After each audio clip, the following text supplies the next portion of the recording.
Assalamualaikum warahmatullahi wabarakatuh. Puji syukur mari kita panjatkan kehadirat Allah Subhanahu wa Ta'ala yang telah memberikan kita nikmat sehat sehingga kita bisa berkumpul untuk berdiskusi serta menyampaikan laporan hasil analisis uji coba soal Bahasa Indonesia tingkat SMP kelas 7 yang mencakup kompetensi 1 sampai 8 yang mengenai teks deskripsi, teks narasi, teks prosedur, dan teks observasi. Kami telah melaksanakan observasi berupa uji coba soal terhadap siswa-siswi di SMPN 8 Bandung dengan jumlah 34 responden. Yang terhormat Ibu Profesor Dr. Hajah Ida Farida, CH.MPD, selaku dosen pengampu mata kuliah evaluasi pembelajaran bahasa Indonesia serta teman-teman yang menyaksikan video ini. Sebelumnya izinkan saya memperkenalkan diri. Nama saya Siti Nurjamilah selaku moderator yang akan memandu diskusi kelompok 6 dan bersama rekan-rekan saya yaitu ada Nanda Sumi Hoyrani, Safitri Nurrahmani, dan Wafi Fathi Nur Insani. Baik, untuk mengefektifkan waktu, kita mulai saja penjelasan analisis yang telah kita dapatkan berdasarkan reliabilitas dan validitasnya. Penjelasan pertama mengenai reliabilitas akan dipaparkan oleh saya sendiri. Baik, di sini saya akan menjelaskan tentang reliabilitas tes. Apa sih reliabilitas tes itu?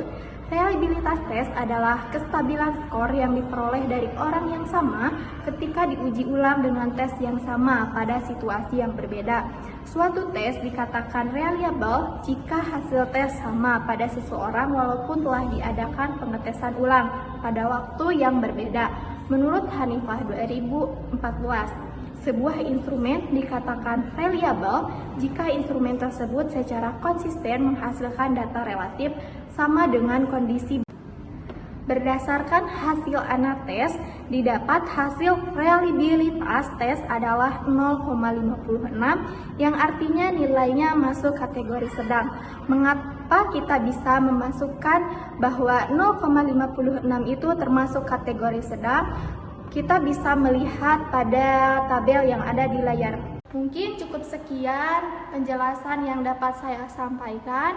Penjelasan kedua akan dipaparkan oleh Safitri Nurrahmani tentang kelompok unggul dan kelompok asor. Kepadanya saya persilahkan. Baik, terima kasih moderator. Izin melanjut ke materi. Materi selanjutnya yaitu kelompok unggul dan kelompok asor. Sebelum ke hasil analisis, di sini saya akan menjelaskan pengertian kelompok unggul dan kelompok asor. Pada software Anates, peserta didik yang memiliki kemampuan tinggi dan yang rendah dapat dilihat pada bagian kelompok unggul dan asor. Pembagian kelompok unggul dan kelompok asor yaitu dibedakan sebesar 27%, yaitu yang terdiri dari 27% kelompok unggul dan 27% kelompok asor. Nah, di sini kita mengambil siswa terdiri dari 34, maka hasil analisis memperlihatkan ada 9 siswa masuk kelompok unggul dan 9 siswa lainnya masuk kategori kelompok asor. Dapat dilihat pada tabel berikut. Yang pertama ada kelompok unggul. Di situ terdapat siswa yang bernama Syifa Retina, Lukina Artante, dan kawan-kawan. Kelompok asor itu ada siswa yang bernama Kansa Fadilah, Astika Putri, dan kawan-kawan. Mungkin cukup sekian materi yang bisa saya sampaikan. Kurang lebihnya mohon maaf. Saya kembalikan ke moderator. Baik, terima kasih kepada Safitri Nurrahmani yang telah memaparkan penjelasannya. Materi ketiga akan disampaikan oleh Nanda Sumi Hoyrani tentang daya pembeda dan tingkat kesukaran. Kepadanya saya persilahkan. Baik, terima kasih kepada moderator atas kesempatan yang diberikan. Selanjutnya saya akan membahas tentang daya pembeda. Apa itu daya pembeda? Daya pembeda soal adalah kemampuan soal untuk membedakan kelompok peserta tes berkemampuan tinggi dan kelompok peserta tes yang berkemampuan rendah. Nilai daya pembeda dinyatakan melalui indeks daya pembeda. Makin tinggi atau makin besar indeks daya pembeda soal, makin besar soal tersebut dapat membedakan antara kelompok tinggi dan kelompok yang rendah. Nah, Jadi sejauh mana sih soal yang telah kita buat ini dapat membedakan atau mendiferensiasi antara siswa yang berkemampuan tinggi dengan siswa yang berkemampuan rendah. Untuk menghitung daya pembeda soal, kita mengambil dari 27% kelompok tinggi dan 27% dari kelompok yang rendah. Nilai indeks daya pembeda ini soal ini berkisar antara negatif 1 sampai plus 1. Ini menurut Hanifah di tahun 2014. Kriteria pemilihan soal berdasarkan daya pembeda itu dapat dilihat pada tabel berikut ini.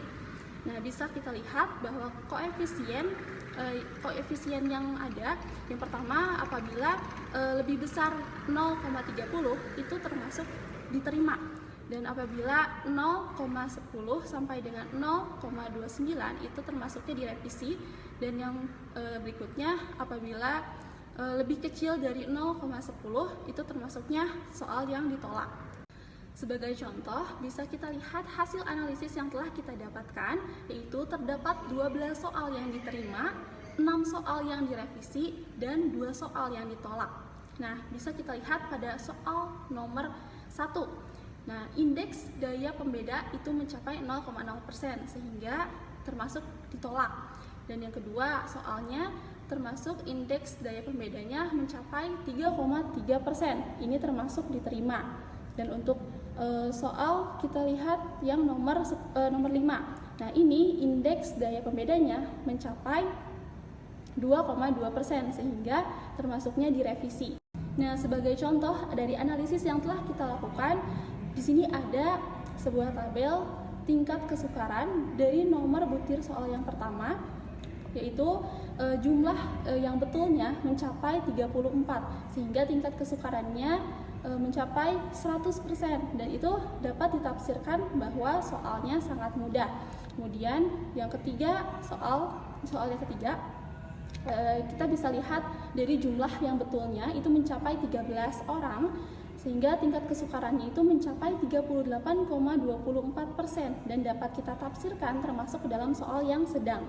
Dan untuk selanjutnya ada juga bisa kita lihat contoh nomor butir soal yang ke-8, itu mencapai jumlah yang betulnya 31 orang, sehingga tingkat kesukarannya mencapai 91,18, dan dapat kita tafsirkan termasuk ke dalam soal yang sangat mudah. Seperti itu. Untuk lebih jelasnya bisa dilihat pada tabel berikut. Mungkin hanya itu yang dapat saya sampaikan. Kembali ke moderator. Untuk pembahasan selanjutnya, di sini saya akan membahas tentang tingkat kesukaran. Tingkat kesukaran berguna mengetahui tentang tingkat kesukaran suatu soal yang telah kita buat. Soal yang mudah tidak merangsang peserta tes dalam memecahkan suatu soal, sedangkan soal yang susah itu membuat peserta tes putus asa dalam memecahkan soal tersebut, karena soal yang sulit terlalu jauh jangkauannya dari pemikiran peserta tes. Sehingga apabila kita ingin membuat sebuah soal, harus kita pastikan bahwa soal tersebut tidak terlalu sukar dan tidak terlalu mudah. Nah, untuk menentukan dapat digunakan acuan pada tabel berikut. Bisa kita lihat kualitas sebuah butir soal itu ada yang dari sangat sukar, sedang, mudah, dan sangat mudah. Baik, terima kasih kepada Nanda Sumi Khairani yang telah memaparkan penjelasannya. Materi keempat akan dijelaskan oleh Wafi Fathi Nur Insani, yaitu tentang korelasi skor butir dengan skor soal dan kualitas pengecoh. Kepadanya saya persilahkan. Baik, kita lanjutkan mengenai pembahasan selanjutnya, yaitu dari validitas. Nah, dari validitas sendiri, hasil pembahasan selanjutnya yaitu mengenai korelasi soal butir dengan skor soal. Jadi, dalam software Anates ini, validitas bisa dilihat pada korelasi skor butir dengan skor total yang dibagi menjadi dua kategori, yaitu yang signifikan dan tidak signifikan. Maksudnya signifikan di sini berarti soal dikatakan valid, dan tidak signifikan yaitu soalnya tidak valid.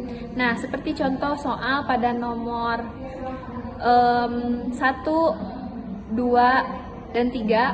Nah, pada soal nomor 1 itu dikatakan karena apa? Karena soal nomor 1 itu dianggap terlalu mudah. Jadi dari hasilnya dikatakan soal ini tidak diterima atau ditolak karena terlalu mudah. Artinya hampir semua siswa dapat menjawabnya. Dan soal untuk nomor 2 dikatakan signifikan, berarti soalnya valid. Sedangkan nomor 3 dikatakan tidak signifikan, berarti soalnya tidak valid. Oke, lanjut ke poin yang terakhir, yaitu dari validitas mengenai kualitas pengecoh. Jadi, pengecoh yaitu pilihan jawaban yang salah yang berfungsi untuk mengecoh peserta didik yang belum memahami konsep dalam pembelajaran dengan baik.